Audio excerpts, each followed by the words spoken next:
presentation will be by Dr. Sally May.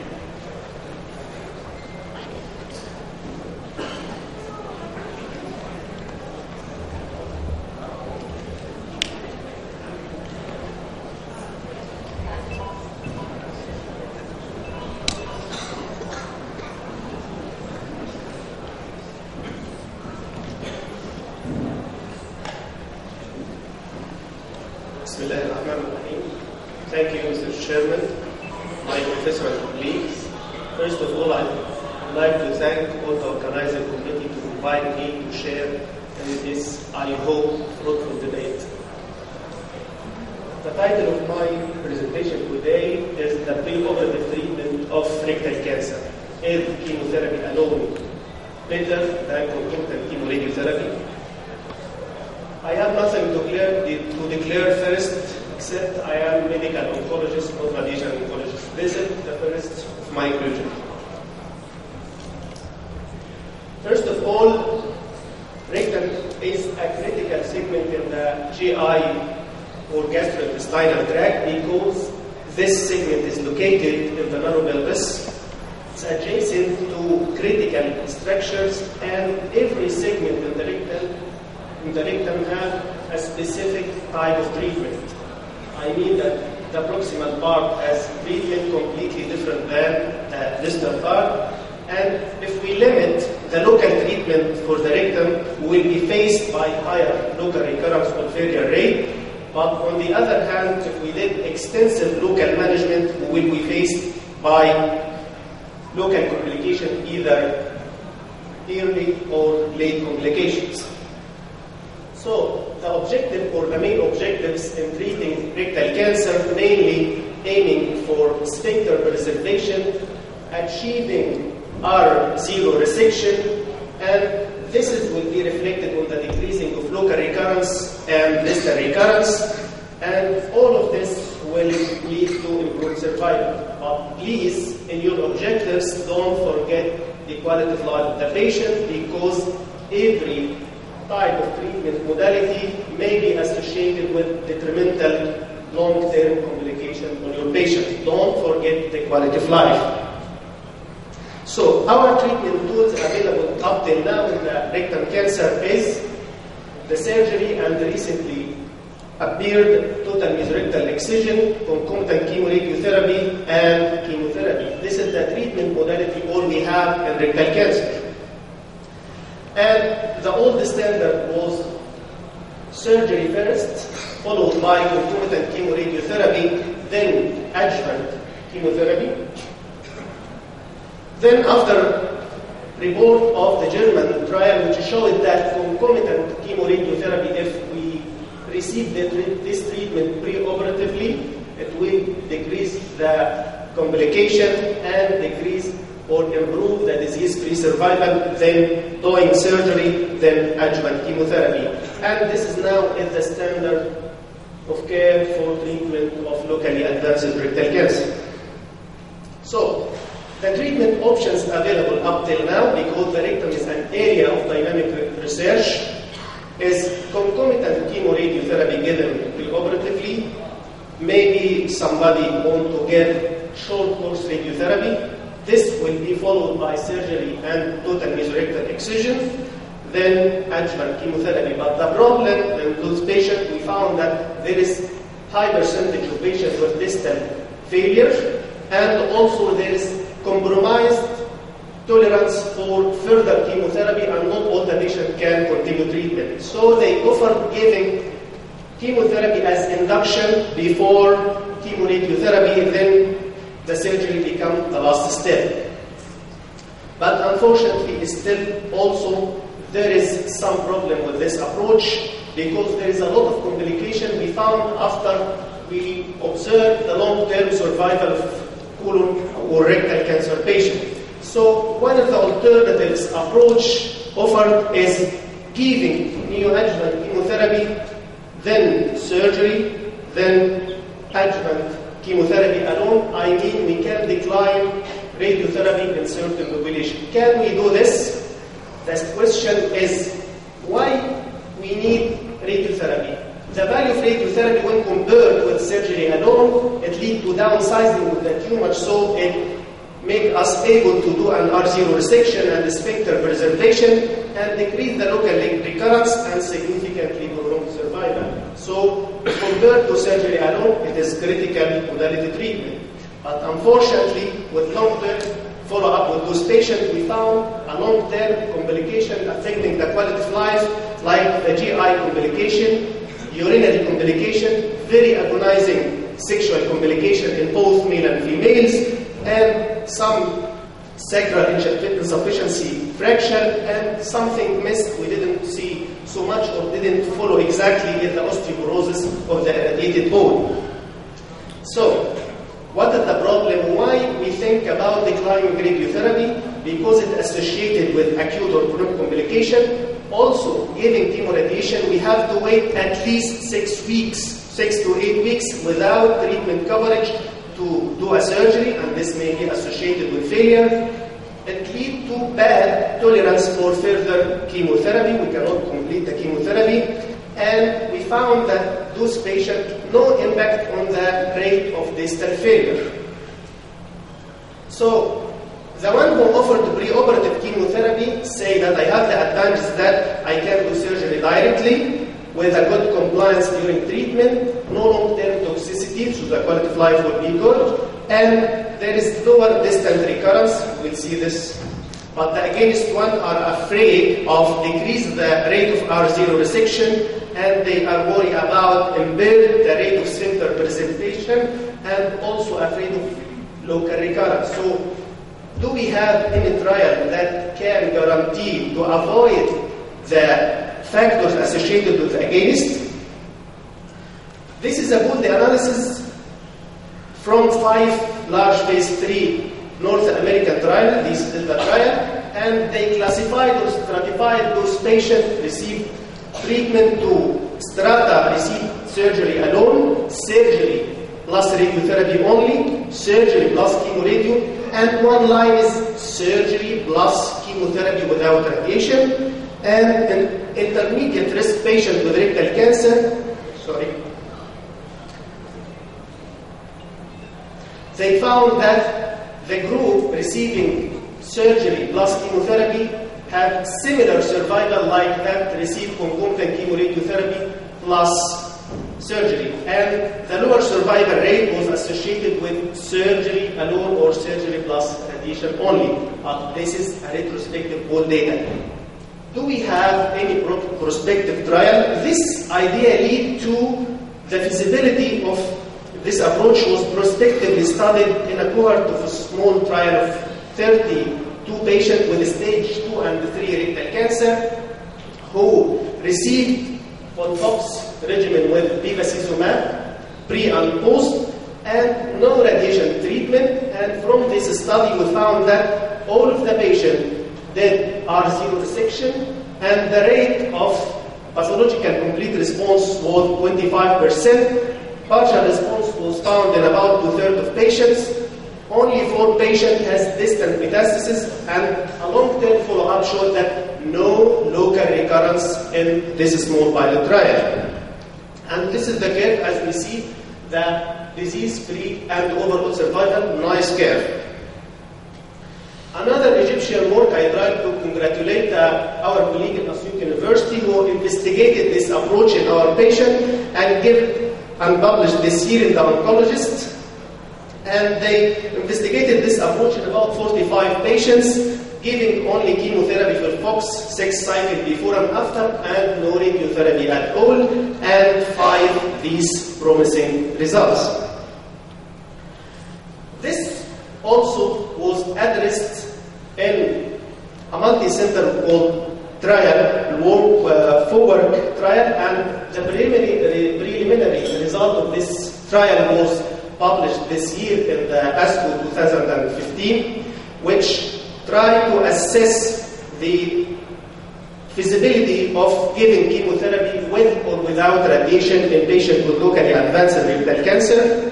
And this is the study design. As we see that the first one is giving radiation with a conventional fluoropyrimidine chemotherapy than surgery. The second one, we intensify the chemotherapy with radiation. The last arm or the third arm is giving only chemotherapy and decline radiation treatment. And the preliminary result of this trial showed that compared with concomitant chemoradiotherapy, even with intensified chemotherapy, we found that chemotherapy alone are associated with significantly lower toxicity. Also, comparable results of R0 resection and sphincter preservation, lower rate of complication like anastomotic leak and the infection of the incision, a little bit lower rate of pathological response. So, from this rationale, they directed to investigate this rationale in a big trial, and this is the hope to have a conclusion about this new rationale in the prospect randomized trial, which is a larger trial. Randomized patient here, 2:1 arm. The first one is the standard arm, received concomitant chemoradiotherapy, then surgery, then FOLFOX. This is the old standard. The second one is to give chemotherapy and to select patient according to response. In responding patient, the upper part will go for surgery, then chemotherapy, and give chemotherapy, radiotherapy for post-operatively. We wait for patient who did not achieve R0. On the other hand, patient who did not achieve good response with chemotherapy, we can offer them preoperative chemoradiation. This is a new way of thinking in rectal cancer because we can just offer radiation for the patient who needs to avoid overtreatment without compromising the outcome of the patient. Up till we have the result of this trial, we are waiting. And I hope in the future, still chemoradiotherapy is the standard of locally advanced rectal cancer, but although it is associated with delay of surgery, long-term morbidity, and compromised tolerance to further treatment, and preoperative chemotherapy alone may in the future replace concomitant chemoradiotherapy due to the advanced and familiarity of growing experience in total mesorectal excision, which may decrease the need for radiotherapy. Also, the recent promising result of chemotherapy. And radiotherapy, when using this approach, may be offered for selected group of patients, like patient who has D4 extended node metastasis. The treating team may feel that the patient outcome may have a positive margin at the time of surgery. I would here against or to recommend against radiation therapy. I'm really convinced by radiation therapy in rectal cancer, but the idea is not to give over treatment, but just give treatment to the patient who need. This is the hope in the future. We do this in the future as the hope for our institute in the future, inshallah. Thank you for your attention.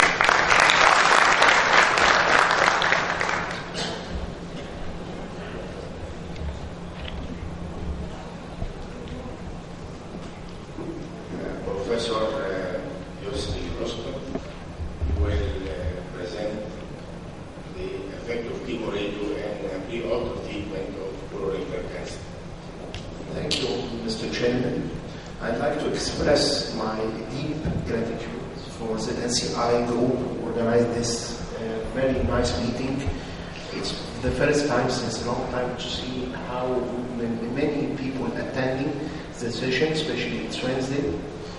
I'd like to express my gratitude and thanks to my friend and my colleague, Professor Ala Khorshid, for inviting me. Here I am to present two cases, to defend two cases. The first case is radiotherapy. As you all know, radiotherapy, we say it's an orphan with no parents to finance propaganda for radiotherapy. And the second case is much easier, is to defend the preoperative radiochemotherapy in local advanced rectal cancer. So I hope that I'll be able to deliver the message.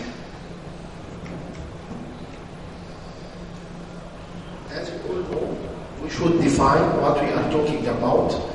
We are talking about locally advanced rectal carcinoma, which is from 2A to 3C staging.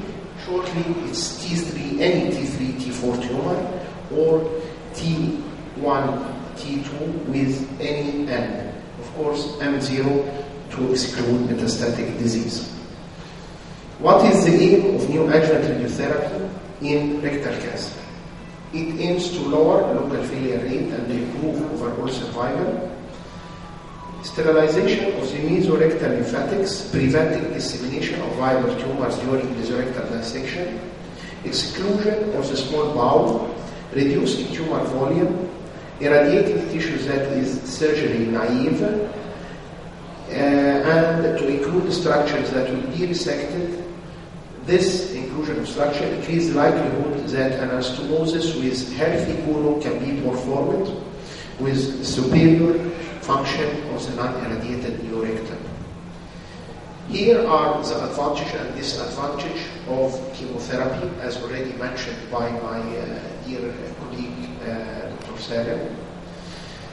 The first question to pose is pre-operative chemoradiotherapy preferred over post-operative? As you see here, with the many trials presented, all the 4 trials or 5 trials in this meta-analysis showed superiority of pre-operative short course of radiotherapy. But when we come to the German rectal cancer study group trial, it showed 6% local recurrence rate versus 13% in patients who received radiotherapy post-operative. This German rectal cancer study group was kind of guidelines changing or practice shift for rectal cancer treatment. As you see here, a good number of patients, 421 patients, were assigned to receive pre-operative chemoradiotherapy, and the same number of patients received post-operative chemoradiotherapy with a median follow-up of 46 months. The primary endpoint was overall survival. Overall survival were not significantly different. It was same for both arms, but the 5-year cumulative incidence of local relapse was 6% for patients received pre-operative chemoradiotherapy and 13% in the post-operative treatment group, and this was statistically significant with change or shift for the practice of rectal cancer treatment with a very acceptable rate of grade 3 or 4 acute toxicities. This was published in 2004, and this shows the overall survival and disease-free survival for both groups. And as we already mentioned, the only difference was in the rate of local recurrence, and there was no difference between both arms as regards acute toxicities or grade 3 or 4 toxicities. There was only statistical significant difference as regards acute diarrhea in favor and any grade 3 or 4 toxicity in favor of the pre-operative chemoradiotherapy arm. Other favorable findings of this practice-changing study is the evidence of tumor downstaging after pre-operative chemoradiotherapy in the term of the rate of complete pathological response, which was 8%. The similar rate of sphincter preservation, which was one of the aims of the study, despite the preponderance of distal tumors in the pre-operative chemoradiation group. As you know, the distal tumors is more difficult to treat by sphincter sparing or sphincter preservation techniques than the proximal ones, and there was more patients with these tumors in the preoperative group, as well as improved the treatment compliances and decreased rate of severe and acute long-term toxicities, as we've already seen in the preoperative chemoradiation group. One disadvantage of the preoperative treatment is the possibility of over-treating early-stage tumor. As my friend already said or told us, that we should now, or there is an era of customization of treatment by not over-treating a patient who did not, doesn't need radiotherapy. Somebody then found that in 18% of the patient randomly assigned to postoperative chemoradiotherapy, the tumor bed B has been overstayed during the initial evaluation. So there was a discrepancy between the preoperative evaluation and the postoperative pathological report. Despite using of endorectal ultrasound, now I think with the use of MRI you can get better preoperative evaluation. This is an 11-year median follow-up of the same study with the German rectal cancer study group. Of the findings were solid. They already mentioned 799, about 800 patients with a median follow-up of 11 years. According to intention to treat analysis, overall survival at 10 years was 59.6% is the preoperative and 59.9% is the postoperative. There was no difference between the two groups. The 10-year cumulative incidence of the local relapse was still lower in the preoperative group with 7% in comparison to 10% for the postoperative group. No significant difference was well detected for 10-year cumulative incidence of distant metastasis between the two groups, which was around 30%. As you see here, the only, as we already said, that the only difference was in local relapse. What radiotherapy regimen we use? There is two preoperative external beam radiotherapy regimen, which is a short course and a long course. The short course, of course, we don't give short course with chemotherapy. It's only 5 gray 5 times over 1 week. It is usually followed by radical resection within 1 week of completing radiotherapy, and the standard of care, which is a long course regimen, deliver daily dose of radiotherapy in significantly smaller fraction, 1.2 gray over a longer period of 25 to 28 days. The total radiotherapy dose delivered by this regimen is 45 to 54 gray, which is biologically equivalent to 25 gray short course. After long course, radical surgery is delayed for 6 to 8 weeks, and this will be discussed later if I have the time. The two regimens also differ with respect of concurrent chemotherapy, which is typically offered with a long course only. These are the techniques we use, and I learned something from my mentor, Jean-Pierre Girard.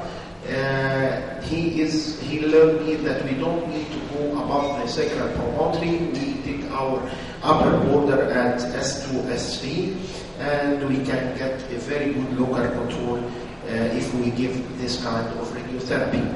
What is types of radiotherapy that is used in rectal cancer? External beam radiotherapy is all used types, high-dose endorectal brachytherapy, and very famous contact radiotherapy, intraoperative radiotherapy, and stereotactic body radiation, which is now gone. Now, if we are talking about the new adjuvant therapy in locally advanced cancer rectum, we have this paper which showed the incidence and clinical impact of sterilized disease and minimal residual disease after preoperative radiochemotherapy of rectal cancer, and the Dwark classification for regression.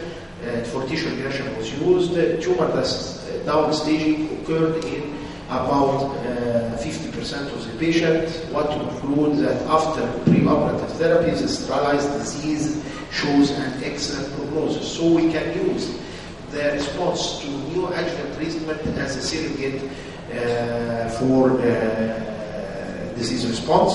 The minimal residual disease has a much better prognosis in comparison with the gross residual disease. These are the grades used in the form of Dwark regression grading classification. And I'm sorry, I'll go faster just for the sake of the time. And these are the NCCN guidelines regarding the post-treatment response assessment. Does neoadjuvant therapy increase the chances of stent-preserving surgery? I was lucky to publish one of the meta-analysis with my mentor, Professor Jean-Pierre Girard, in 2002 in one of the journals.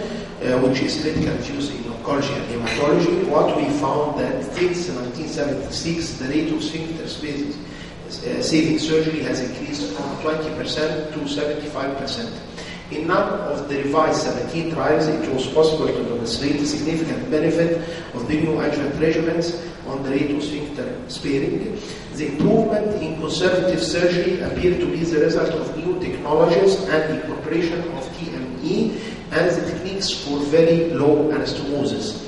There was a reduction in the risk of 5-year local recurrence, partly due to this new adjuvant treatments. This new adjuvant regimen had no significant impact on the overall 5-year survival, and astonishingly, when we were revising or doing the meta-analysis for these 17 trials, you know how much nodes, how many nodes in the TME to say that it's a complete TME. The median was 84 nodes. These are the Western plot, which show that the neoadjuvant therapy doesn't affect the rate of sphincter sparing. The other question was if oral capecitabine replaced 5-FU in the preoperative chemoradiotherapy. This study showed that, I'll not go through it, but it showed that equal non-inferiority result for using capecitabine in comparison of the standard of care, which is the 5 days, the week 1 and week 5 for the treatment as a neoadjuvant radiochemotherapy in the treatment of locally advanced rectal cancer. How much time should elapse between preoperative chemoradiotherapy and definite surgery? And this is a very important question. The question was posed and they found that an interval more than 7 weeks between neoadjuvant therapy and surgery improves pathological complete response and risk-free survival in patients with locally advanced rectal cancer, and this was published in the Journal of Surgical Oncology. The patients were divided in 2 groups, and the conclusion that neoadjuvant surgery interval more than 7 weeks was associated with high rate of pathological complete response and near complete response, decreased recurrence and improved disease-free survival. And the NCCN guidelines recommend an interval of 5 to 12 weeks following completion of full-dose 5.5-week chemoradiotherapy prior to surgical section in order to allow for patient recuperation from chemoradiotherapy associated toxicity, as well as to see how what is the degree of response to radiation. This elapse of time increase the number of complete responses. Can neoadjuvant treatment response be an early response indicator? I already mentioned that in locally advanced rectal cancer, neoadjuvant, they reviewed 725 patients, and they published in 2012 that treatment response to neoadjuvant chemoradiotherapy among patients with locally advanced rectal cancer undergoing rectal resection is an early surrogate marker and correlate to oncological outcomes. And this is logical.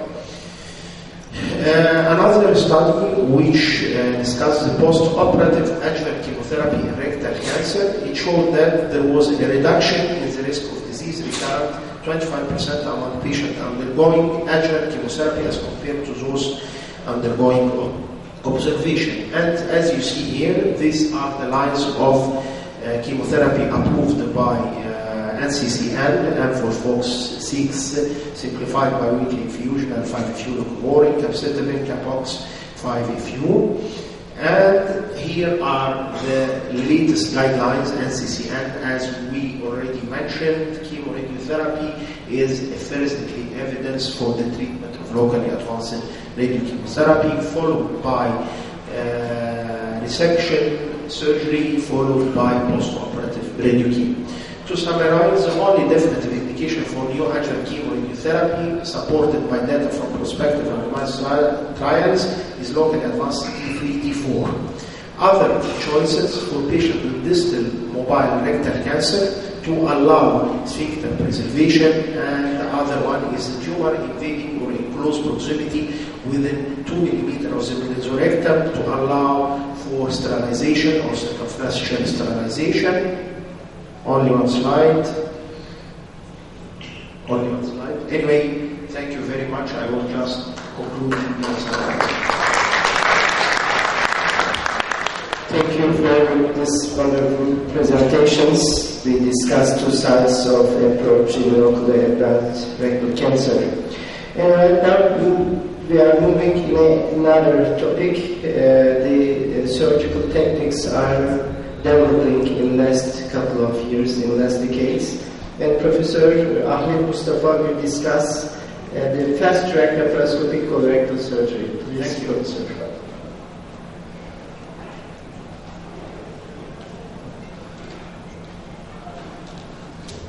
Thank you, Mr. Chairman. Thank you to the organizing committee for allowing me to be with you today, with my professors and colleagues. Is it time to change, or it's not the proper time to change? Fast-track approach following minimally invasive colorectal surgery. Key points of my presentation will be the stress response affecting surgical outcome, enhanced recovery program after surgery, minimal access colorectal surgery, and 48 hours post-operative hospital stay after laparoscopic colorectal surgery NCI experience. Stress response. Surgery, trauma, major accidents all have their major effect on the human. Major surgery causes physiological stress response, which in turn induces organ dysfunction and hormonal, neurological, and immunological disturbance. What are the stresses during surgery? Bleeding, hypothermia, and skin incision, and visceral exposure. This is the cascade of human response or physiological response to injury. There is systemic inflammatory mediators that cause systemic response. So, body response to ensure survival after acute stress and recovery, and the magnitude of this response is dependent on degree of trauma and stress. This is the two phases, the ebb and the flow phases of post-operative recovery. Of course, in the first phase, there is decrease in oxygen consumption, immune activation, interleukin 1, interleukin 6, tumor necrosis factor. So while I'm doing my laparoscopic surgery, I put in my mind that I'm decreasing the immunological response to this patient. Then the flow phase, which is the anabolic stage. Why does an apparently successful operation lead to multi-organ failure and mortality? Sometimes the operation is so straight, but it's major operation, and we are confronted with a mortality. This is what happens, systemic inflammatory response syndrome, which is aggravated up to septic shock. So, enhanced recovery after surgery. What is enhanced recovery after surgery? History of enhanced recovery after surgery. Traditional preoperative care principles such as prolonged fasting, extended period of bed rest, use of bowel preparation, and insertion of drains, catheters, nasogastric tubes. All of these factors may contribute to the post-operative functional deterioration and disturbance. So, enhanced recovery after surgery is a multimodal rehabilitation program combining several interventions directly targeted at reducing surgical stress. This is one of the educational flyers that we give to the patient. So, in day 0, they start respiratory exercises, and they have to be out of the bed, epidural analgesics, start fluids, which enable them of rapid recovery and rapid discharge from the hospital. So this is the enhanced recovery after surgery program. It's a whole collaborated program including post-operative, pre-operative, and intraoperative directions. So there is no time to discuss all of this, but I will focus on a few topics. Of course, intraoperative, the role of anesthesia is crucial. Minimal access surgery is important. Pre-operative and respiratory pulmonary training to the patients for 1 month, for 20 minutes daily, for at least 2 weeks to 1 month prior to an operation, reduce pulmonary complications and pneumonia by 50%. Smoking cessation, for 4 weeks can reduce pulmonary complications by 40%. Nutritional assessment and sufficient provision of proteins, 1 to 2 grams of protein per kilogram, can reduce post-operative morbidity. Bowel preparation, should we go always for bowel preparation? Sometimes the evidence is sufficient to conclude that bowel preparation can be safely omitted and induces no lower complication rate in colonic surgery. Every component has its evidence and has its recommendation. Post-operative periods, of course, minimizing the surgical trauma, using minimal access surgery is crucial to decrease post-operative periods. Early nutrition, but the main roadblocks to early nutrition is nausea, vomiting, poorly controlled pain. So during the peri-operative period, multimodal analgesic regimens like patient-controlled anesthesia should be used. Air immobilization. Also, wrong immobilization may induce pneumonia, muscle weakness, DVT, and bed sores. So patients should be encouraged from day 0 to get out of the bed. There is less tendency to use nasogastric tubes, drains, and urinary catheters also. So are we adopting enhanced recovery after surgery protocol in our practice? In general, no, we don't. The reason of this is likely to be historical, but it may also relate to the reluctance of the medical community to change habits from traditional ways to the evidence-based practice, and the ease of sticking to the rule that it is simple and well known. Laparoscopic colorectal surgery, of course, there is evidence-based that when experience is present, laparoscopic colorectal surgery is ideal for patients with colorectal cancer. Although it's longer time, but the morbidity is less as regards hemorrhage, blood transfusion, reoperation, cardiorespiratory complications. Back to the MCI, we can do colorectal laparoscopic surgery in a safe way with high ligation. So we have a safe oncologic outcome with a high lymph node yield and negative margin, minimal blood loss, and adequate anastomosis. So all of these factors led to the development of our aim was to wrap for 48 hours hospital stay after fast-track laparoscopic colorectal surgery. I want to thank my colleague Dr. Yasser Debeki for his collaboration with me. So we have two questions. Why is the patient stay in the hospital? What can we do for safely discharge? So the aim of this work was to examine the safety and feasibility of 2 days hospital stay after laparoscopic colorectal surgery on 22 patients, where they were randomly classified between the group A fast-track laparoscopic colorectal surgery and group B conventional laparoscopic colorectal surgery. In a very well selected group of patients with age group below 75, good performance status, based on the body mass index was below 30, colonic or high rectal anastomosis, exclusion criteria in complicated colorectal cancer, particularly intestinal obstruction, previous laparotomy, or unenthusiastic patients. Post-operative care, sepsis of water in the day 0, liquid diet day 1, soft diet day 2, early mobilization day 0. The patient should get out of the bed and sit and encouraged in day 1 and day 2 for regularly walking. Post-operative basal line and before discharge, CBC, C-reactive protein, and abdominal empirical ultrasounds before discharge. Discharge criteria is very important. Affebrile patient without tachycardia, tolerance to oral feeding, adequate pain control, ambulatory patient, non-rising leukocyte count or C-reactive protein, and adequate support to home and at home. In the results from the 13 cases, we have only 1 readmission 2 weeks after surgery.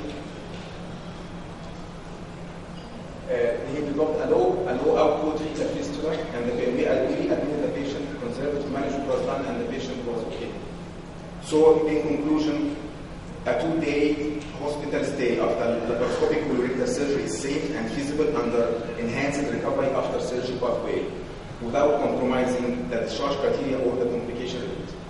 Patient fulfilling standardized criteria can be safely discharged on the second post-operative day or in the third post-operative day with low readmission and complication rate. Thank you.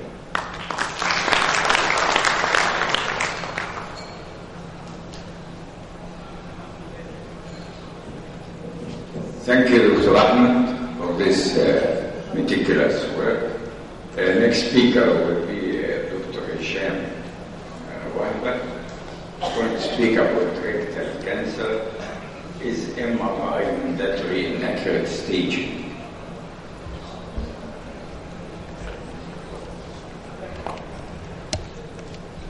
Good afternoon, everyone. I would like to thank you for inviting me to present my talk today in the NCI conference and the conference. I'm so lucky to be around you.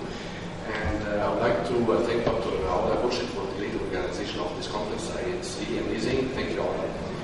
My talk today will be about the proper staging of rectal cancer. And is it the MRI, is it mandatory for proper staging or not? The answer is yes. And I believe most of you here are clinicians, and I'm lucky to be as a radiologist among you to guide you and help you choose the exact and perfect modality whenever you have a cancer patient with rectal cancer. To start with, colorectal cancer is the third most common cancer in men after prostate and lung, and the second most common cancer in women after breast. And most of these patients have rectal cancer. 1/3 of them have rectal cancer. The trend that treatment is combined, the better treatment now is combined, is due to combined effect actually. Better staging, improved preoperative treatment strategies, and total mesorectal excision TMEs should be done.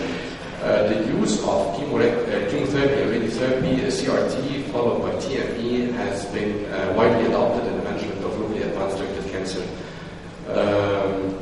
And now, actually, we are entering in an era where we personalize the treatment to each patient according to his medical condition and age and everything regarding his tumor.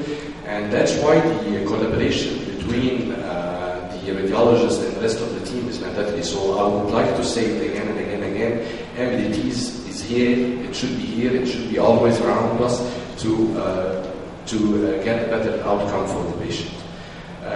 As for radiologists, the problem with MRI staging colorectal cancer has been always the lack of efficient radiologists writing MRI reports. And this is sad because we have to standardize our reports to address and answer the accurate questions directed to us by the clinicians. And several studies have been done in that, creating some sort of mnemonic. And I was lucky enough, I was working in Canada, and I worked on this study with Dr. Gina Brown, and she's one of the eminent figures in MRI imaging of the rectum.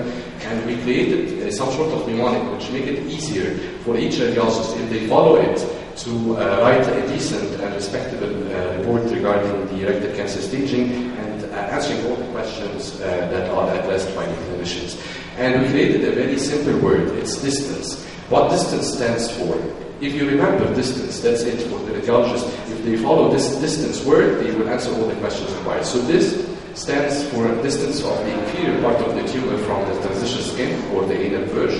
T is the T staging of the tumor. A for low rectal cancer tumors and anal rectal complex. And then the N for nodal staging. C for circumferential section margin. And I believe this is very important for TMEs. And then the extramural vascular invasion is the E. Let's start with the distance. So basically, each surgeon has a very important question. Where is the tumor located in the rectum? Is it high, mid, or low rectal? And that's why we measure the distance from the lower end of the tumor itself down to the anal verge accurately and very specifically in MRI and sagittal T2 weighted images, which is the best for anatomical localization. And the rectum is usually divided into thirds. For this example, we see the sagittal T2 MRI image, and we can easily measure the distance of the lower end of the tumor as it appears in the image here. This is the distance from the anal verge up to the lower end of the tumor, and this is the tumor. So, for upper rectal tumors, the distance should be up more than 10 centimeters. And for those tumors, we have very specific thing to address, which is the peritoneal reflections. So basically, we have to take good care about this dark line traversing here anterior to the upper part of the rectum, because whenever it is involved, this is a T4A disease directly, and that's why upper rectal cancer should be meticulously staged by MRI.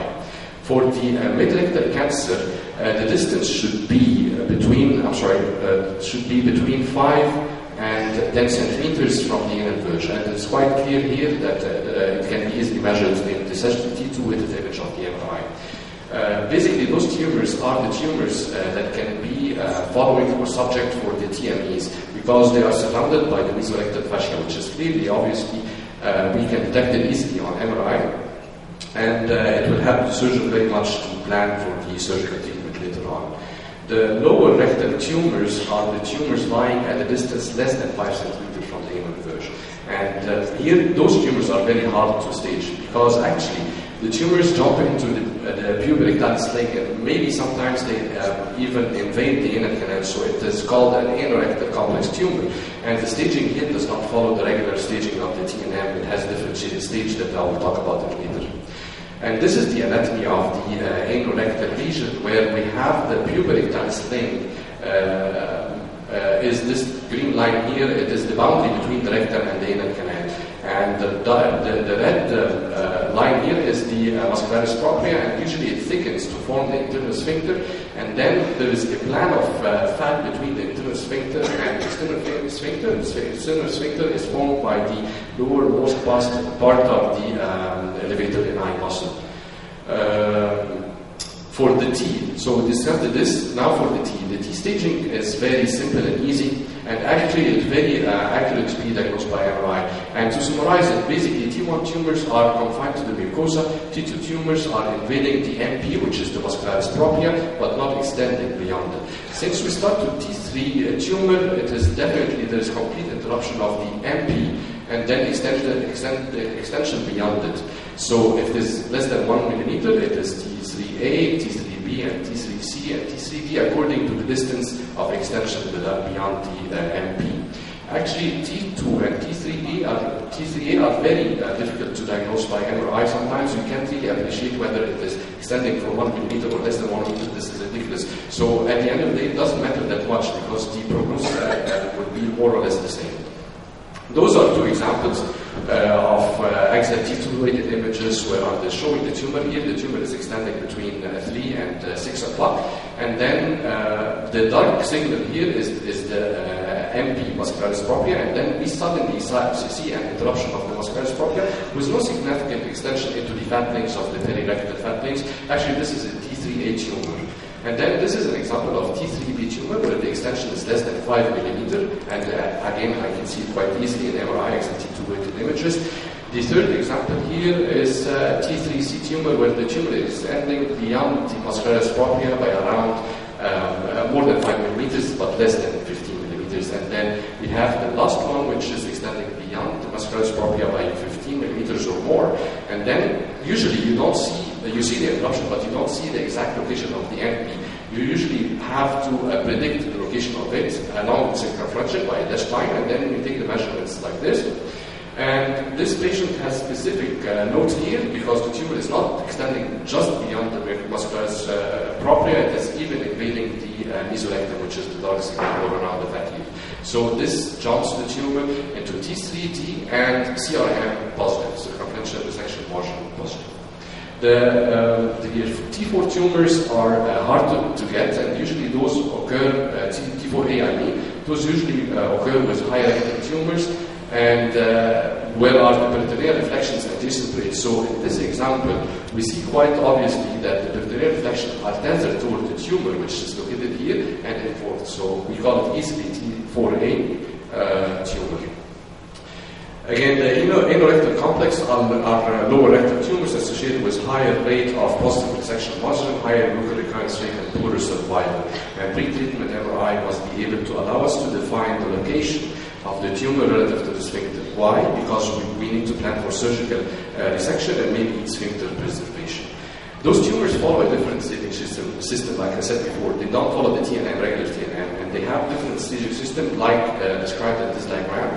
So basically, the anal tumors confined to the lumen of the rectum or the anal canal with no breach of the muscle are stage 1. Stage 2, complete interruption of the internal sphincter with